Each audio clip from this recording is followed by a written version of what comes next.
Okay, so today we're going to be looking a small bit at finding the area of a triangle.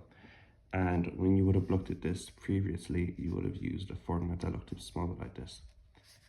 Area is half base by perpendicular height. So that means whatever the base of the triangle is, we find half of that and we multiply it by the height. So that would be half of 7 by 5, which gives us 35 over 2. By 17.5. So that's how we usually would have done it, half the base by perpendicular height. However, we don't always have the perpendicular height of a triangle. A lot of the time we get a triangle that looks like this instead.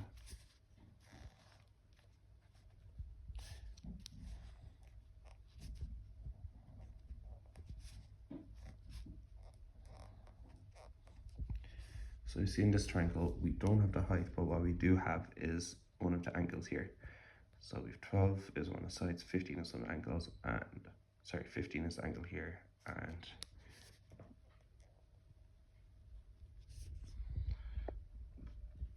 so we could still find the height of this triangle because we know that this side is 12, and we know since it's the perpendicular height that this has to be a right angle. So if you see, we're actually forming a triangle on the left that looks like this. 35, we have 12, and we're looking for the height. So we have the hypotenuse, we're looking for the side opposite.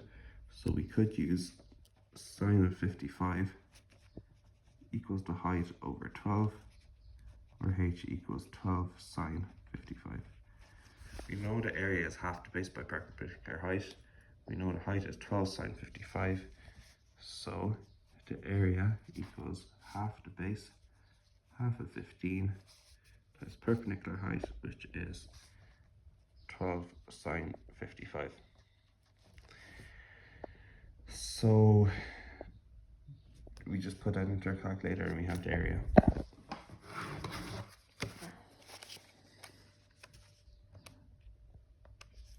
Half the base was 15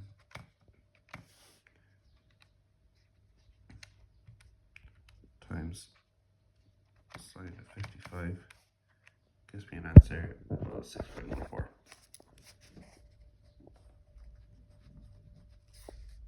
Oh, oops. I forgot my 12.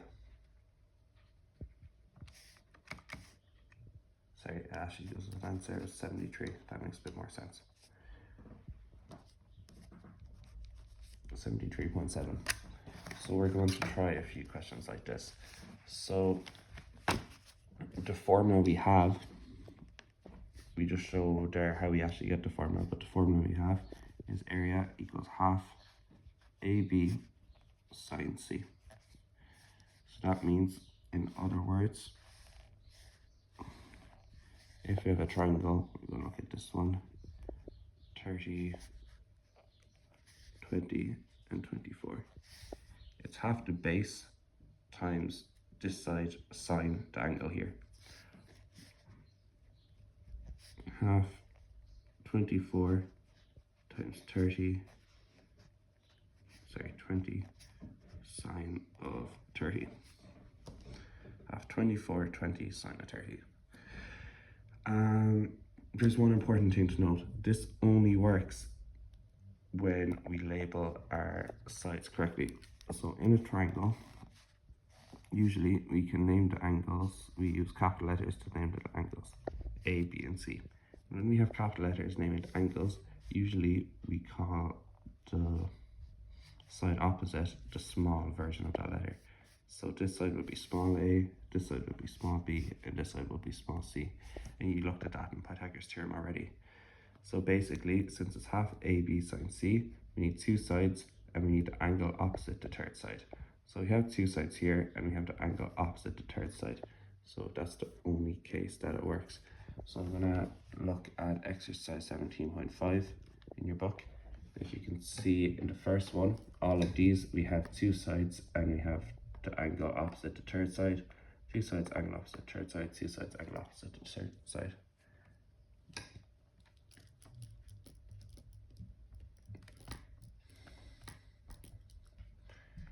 going to assign both of those, and then we're going to look at question 8 as well. See, question 8 is a small bit different. We actually have the area, we have 2 sides, and we need to work backwards to find an angle.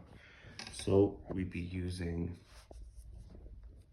our formula still. We just sub in what the area is, we sub in what A is and what B is, and then we need to use algebra to work backwards to find what side C is, and then we do sine inverse of that to find what C is. So good luck with that. Now I want you to do